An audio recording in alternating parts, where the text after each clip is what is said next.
No lemon? Hey everyone, I'm Abbey Sharp. Welcome to Abby's Kitchen.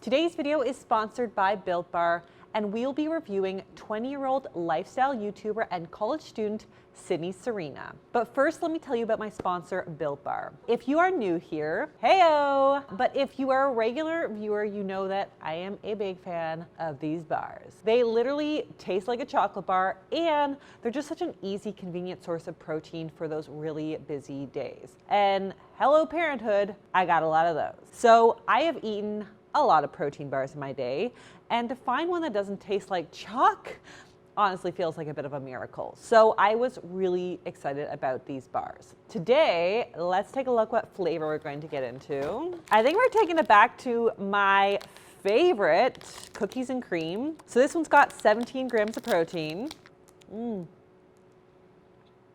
Reminds me of an Oreo. How could that be bad? Now, these are a lower sugar bar for those of you looking for something like that. But if I were to have this as like a post-workout snack, I would usually pair it with some fruit or my oatmeal or toast. It is also so delicious, chopped up and put into oatmeal. Try it. But if you guys want to give these bars a try, check out the link in the description and use my promo code for 15% off of your order. All right, and as always, you can pause the screen or look at the description for my general disclaimer, including a trigger warning to those with disordered eating behaviors, as I will be discussing macros and calories. So feel free to skip this if it's not supportive to your journey.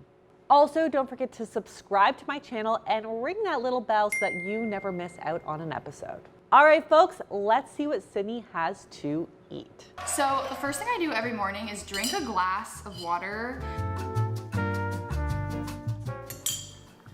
What? Where's the lemon? I hope she knows that without a slice of lemon, her body is just gonna like shut down. Like nothing she eats is going to get absorbed, and she's probably gonna gain like 15 pounds from all of the toxic sludge that is gonna sit undigested in her gut. Can I interest you in a sarcastic comment? Nah, I'm with you. Lemon honestly just makes it taste better. Maybe adds a little bit of vitamin C in there, but I think she's gonna be okay. Let's see what she's having for breakfast. I used to like to have big breakfasts, but now for some reason I get sick in the morning. So recently I've just been having a little thing of yogurt.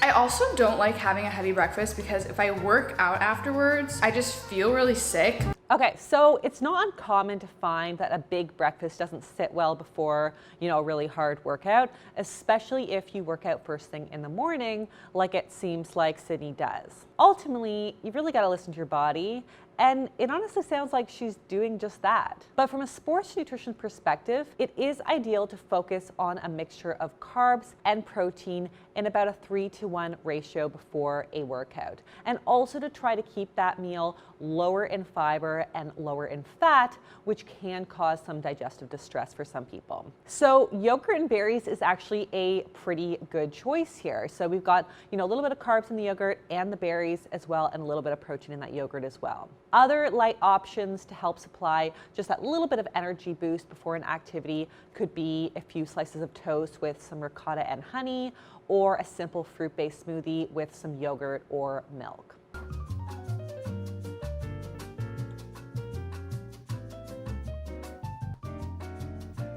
Okay, so this looks like a great workout that really doesn't require any added equipment or any added expenses. I think if COVID has given me anything good, it's really an awesome repertoire of free online workouts. Yes, I'm definitely looking forward to doing like an occasional berries boot camp one day, someday, but I also really enjoyed the flexibility of working out at home on my own time. And these workouts look super great.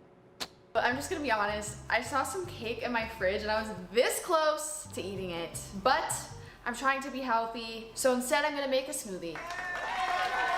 So I think this is a really innocent comment, and one that most of us don't even bat an eye out because, diet culture messages like this are just so deeply woven into the fabric of our everyday lives. But I just want to draw attention to this so that hopefully over time you can start to hear these messages and either kind of refute them or just tune them out. The audience claptracked following an announcement that she was having a healthy smoothie while resisting her own urges to have some cake. It does perpetuate this idea that we should be praised for choosing low-calorie diet foods while exercising our willpower to avoid those high sugar sweets. Now, the reason this behavior isn't something we necessarily want to really promote is that when we purposefully avoid foods, we tend to end up wanting them even more. And you can only open the fridge and look at beautiful cake so many times before you say, "F it, get at me," and eat the whole thing. But instead, when we allow ourselves access to foods that we enjoy every single day, we're much more likely to be able to stick to healthy habits long term because our life as a whole is a lot more fulfilling. Like I said, I think this is a very innocent comment and something that you probably hear all the time in the sense that, hey, we're trying to be healthy, so I'm not gonna eat the cake. No harm, no foul. But I'm just pointing it out because I don't think it's so bad to have a little bit of cake every once in a while, if that is what brings you joy. All right, let's see what's next. Dude, is butter a carb? Yes. So my smoothies are very specific. First step is banana. Next is frozen strawberries. I'm gonna add spinach. Then I'm just adding in my favorite protein powder. I love peanut butter. Okay, so this looks like a great post-workout meal. We've got carbs in the English muffin and fruit, protein in the protein powder, and some healthy fats in the nut butter. And we got a little spinach in the smoothie, which I know Sydney was worried about ruining her go-to smoothie recipe, but it looks like she was pleasantly surprised, so that's great. Honestly, I think that if she was really wanting that cake in the fridge, it would have been totally fine to swap it in for the English muffin. I mean, I know that diet culture has reduced cake down to devil's food, literally, but if you strip it of its moral weight and really break it down, it's really just carbs and fat. And an English muffin with butter is also carbs and fat. So if the cake also represents a source of pleasure and a sensual experience that you just can't get out of a piece of toast, especially if it's going to lead to an overall more satisfying and sustainable diet, I say have the cake. Remember what I say about naked carbs. Rather than thinking about what we should remove from a diet, let's think about what we can add in. And if we pair that cake with the protein shake, suddenly we've actually got a relatively balanced meal, and one that is a hell of a lot more exciting than an English muffin. Just saying.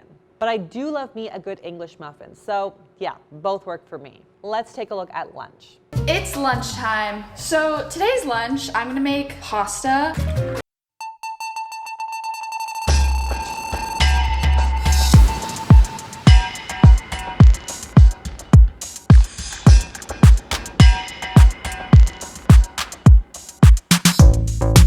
I actually use this protein pasta that's made out of chickpeas that's really good. And I don't eat a ton of meat, so it's a good supplement for that. And then as you guys saw, I just put some tomatoes in there, some pasta sauce. Bon appetit. So this looks like a simple and satisfying lunch. Sydney mentioned she doesn't eat a lot of meat, so she loves the chickpea pasta for a source of satisfying protein. And my regular viewers know that I do too. If we compare regular pasta to a brand like Banza chickpea pasta, we're actually looking at about 10 grams fewer carbs, 2.5 times the fiber, and twice the protein per 2-ounce serving in the chickpea pasta. That is pretty awesome to me. I would probably add in like a little swirl of olive oil or maybe some Parmesan cheese in there for some satisfying fat, and also ideally throw in some frozen veggies just to beef this up without a huge to-do. But for a meal that probably took her 10 minutes from start to finish, it does sound pretty damn good. Let's hit up dinner. Surprise! I'm hungry again. I'm gonna make dinner. Tonight's specialty is vegan tacos. While the tofu was cooking, I decided to chop up some of those tomatoes that I used earlier, and then I'm also putting in some more spinach because I'm trying to be healthy. This is my second spinach of the day.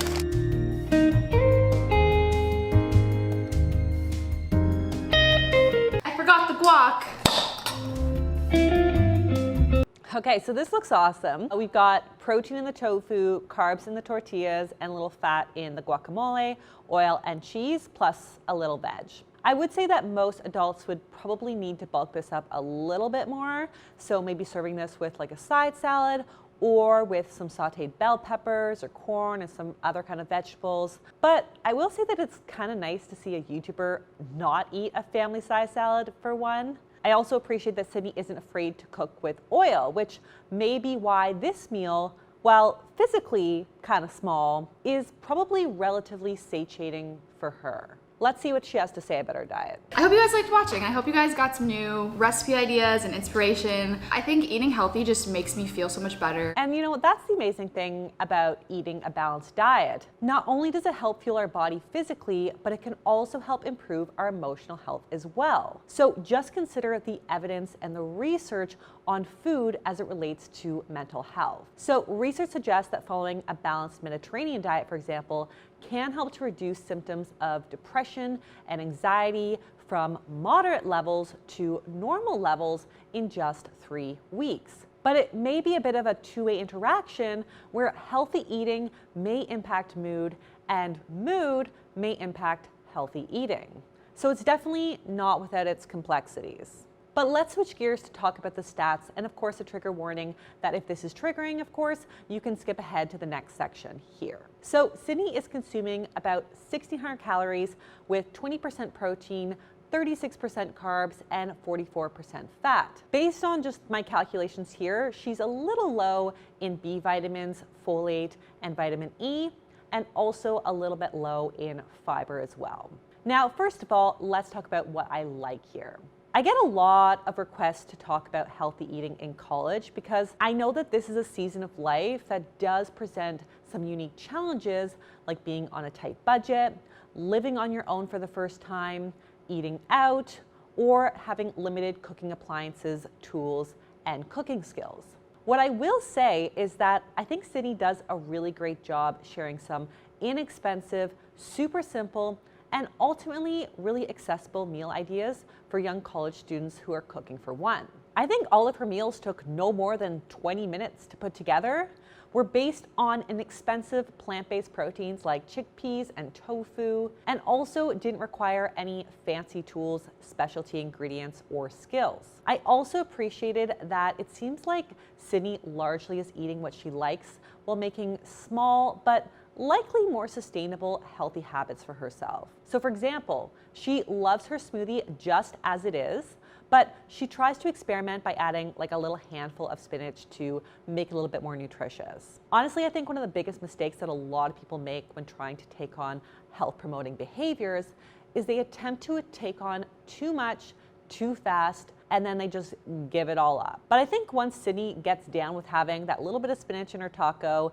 and those few tomatoes in her pasta and a little bit of spinach in her smoothie, she may over time be able to build on that to add more variety and greater portions while still enjoying her meal. Finally, it was nice to see a YouTuber who isn't explicitly demonizing stereotypically bad or junk foods. So she has white bread, she puts cheese on her taco, and she cooks with a good glug of oil, and she isn't trying to sell us on any particular way of eating or adhering to some kind of diet label. She says in the video that she eats mainly plant-based, but she leaves room for flexibility with certain foods that she enjoys, like yogurt and cheese. And I think for a lot of people, that's just what works best. But now let's chat over a few little gentle nutrition tips that college students like Sydney could consider as she expands her culinary chops. First of all, I ran some very rough calculations, and I'd estimate that Sydney's needs are actually closer to around 1,900 to 2,000 calories, assuming she's doing some moderate activity 3 to 4 days per week. I get the sense that Sydney really is eating intuitively, as it doesn't appear like she's actively trying to shave calories anywhere off of her day. But it's not uncommon for young college students to undereat just out of lack of time or distraction or lack of enthusiasm for cooking or lack of structure in their day.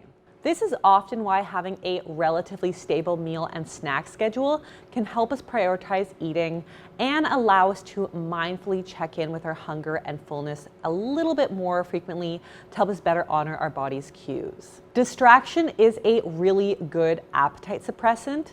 So for those of you who tell me that you can't eat intuitively because you'll actually undereat, or that you've never dieted before, but you still don't feel hungry enough to eat enough, consider if you're just not giving yourself enough time to actively tune into your cues. Some of us may have to make a little bit more effort to check in with our bodies rather than just passively hope that we will get some obnoxious siren going off to tell us that it's time to eat. And having a little bit of a schedule is a great way to help achieve that.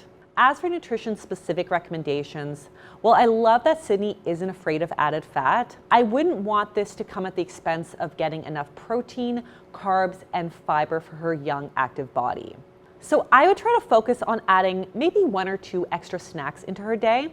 Something simple and balanced with the hunger-crushing combo, like a piece of pita with some hummus on there, or some edamame, some protein oatmeal, hard-boiled eggs and fruit, or some popcorn with lots of nutritional yeast. And speaking of nutritional yeast, that will also help with the low B12, in addition to focusing a little bit more on foods like eggs, yogurt, milk, or soy milk, beans, frozen spinach, potatoes, and whole grains, all of which are relatively low cost. Finally, once she becomes a little bit more enthusiastic about the spinach and tomatoes in her meals, she might want to consider adding a little bit more produce into rotation just to help her meet those fiber needs. So for cost-effective options, maybe some cabbage, broccoli, or carrots to start. Finally, just a quick little note on Sydney's relationship with food. In short, Sydney's generation has a mountainous battle ahead when it comes to escaping diet culture and misinformation about food and nutrition. Her comment, or I guess I should say her choice in comedic editing, about choosing the smoothie over the cake reinforces this belief that we should be admired for the act of restraint or restriction. And I'm not going to fault her on this. I mean, she's 20 years old. This is the dominant discourse that she lives in. But I'm just pointing it out to encourage those of you watching to be a little bit more critical of comments like this. Let's work together to shift this conversation so that this is not the default perspective. Otherwise, I would say that Sydney seems to have a super normal, healthy relationship with food for a young 20-year-old. She seems to just eat what she likes. She has a good general understanding of nutrition, but not in an obsessive way. And for the most part, she doesn't seem to cut out or demonize foods or whole food groups. So in conclusion, I may be like 13 years older than this girl, which is cringy for me to say out loud, but I genuinely enjoyed her channel. Sydney seems pretty down to earth, relatable, and sweet in a really youthful, non-threatening kind of way. And her content, while not really geared towards people like me, is definitely light and fun.